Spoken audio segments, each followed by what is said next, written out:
everybody, it's Miss Forbes here, and today I'm going to share with you this incredible book that I just met this year.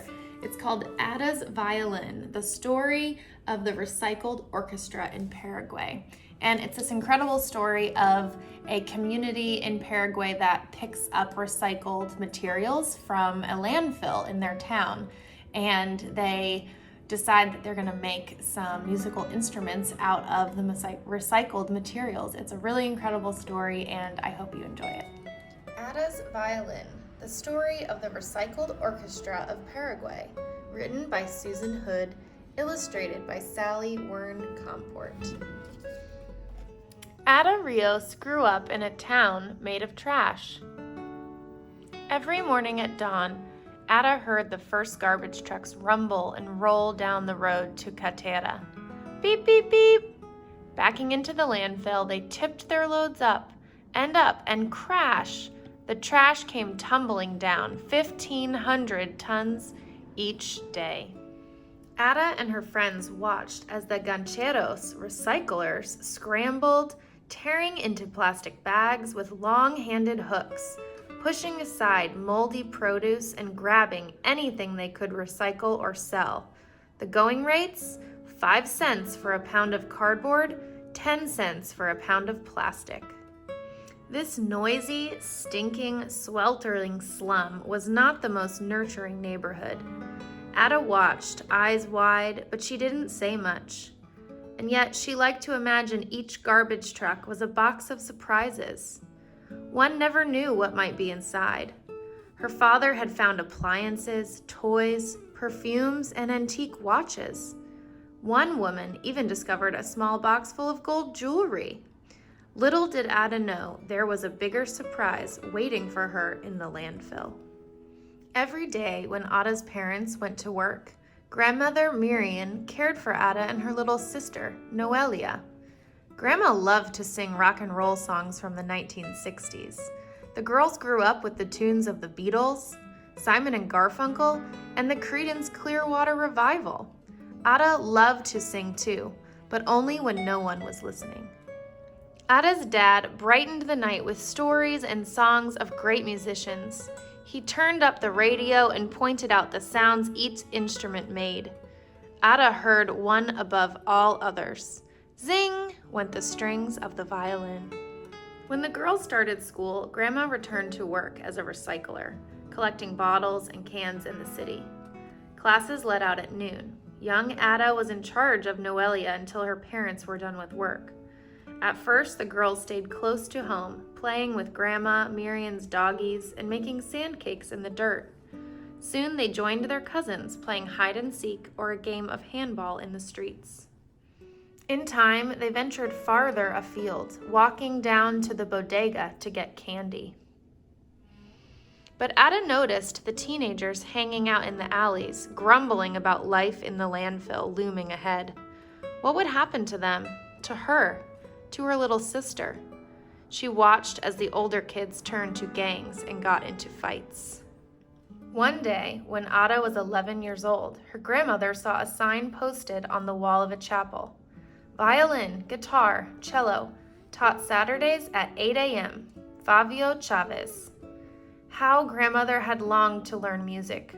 Too late for her, maybe, she thought, but not for her granddaughters. She signed them up without asking them, or their parents. Ada's heart sang out. Thanks to her abuela, she could leave her worries behind and learn to play. At the first class, the teacher, Fabio Chavez, had 3 guitars and 2 violins to share.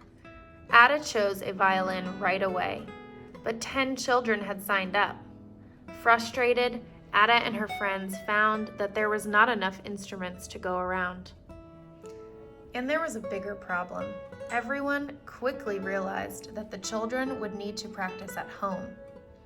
But it wasn't safe to be seen with an expensive instrument in Catera, where a violin is worth more than a house. Watching the children play amid broken glass and rusty metal, Señor Chavez knew he had to do something.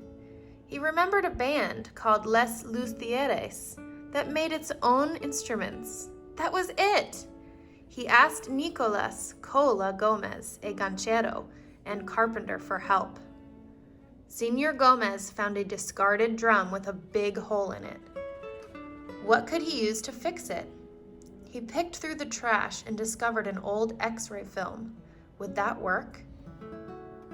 It did! Señor Gomez kept experimenting, and others like Tito Romero helped. Inventing instruments wasn't easy, but they fiddled around discovering which materials hit just the right notes. They transformed oil drums into cellos, water pipes into flutes, and packing crates into guitars. Soon, there were enough instruments for all the children who wanted to play. Ada chose a violin made from an old paint can, an aluminum baking tray, a fork, and pieces of wooden crates. Worthless to thieves, it was invaluable to her, and it was a violin of her very own. Señor Chavez set up a strict schedule of 3-hour lessons. The class had no classroom, so they played outside, despite the 100-degree heat and sudden downpours. In time, the screeches, twangs, and tweets hit all the right notes. Their class became a small island where Chavez taught them to respect themselves and one another. Be kind, always say please and thank you, say you're sorry, be dedicated when you commit to something, Señor Chavez told the children. Soon, the ragtag crew of kids learned to tune in, to listen to one another, to band together. The recycled orchestra was born. From then on, there was something new in the air in Catera. Gancheros trudging home from the landfill might lift their heads to hear the sounds of Ada's violin, or the strains of Bibi's cello, or the strum of Noelia's guitar. A symphony of sound helped to lift them beyond the heat, the stench, and their aching backs. With her violin, Ada could close her eyes and imagine a different life. She could soar on the high, bright, bittersweet notes to a place far away. She could be who she was meant to be. As Ada's skill grew, so did her confidence. Once timid, she now took center stage playing solos. She helped teach the younger children too. Her teachers and fellow students took note. When she was 12 years old, Ada was named a first violinist. Imagine! She was first at something. Shortly after, she and her 39 fellow musicians were invited to play concerts in Catura and later in the nearby capital city of Asunción. Word of this extraordinary orchestra spread. Soon, they were asked to perform in other cities and even other countries. Ada and her friends flew on their first airplane, stayed in their first hotel, swam in the bright blue waters of Rio de Janeiro, sampled their first pastries and pineapple, and saw sights they never imagined. The world dazzled them, just as they dazzled the world.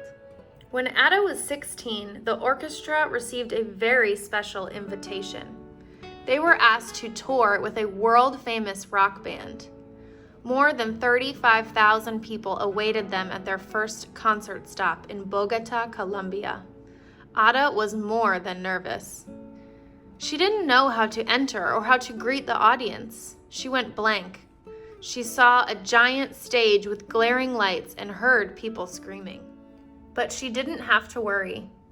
As the recycled orchestra took the stage, the people who had paid to see the rock band cheered for them. The enormous audience sang and swayed to the music as the orchestra played, and their performance came to a close. A crescendo of cheers, chants, and applause resounded across the park. The astonished kids bowed, grinning at one another. They had discovered the surprise waiting in the landfill. Buried in the trash was music. And buried in themselves was something to be proud of.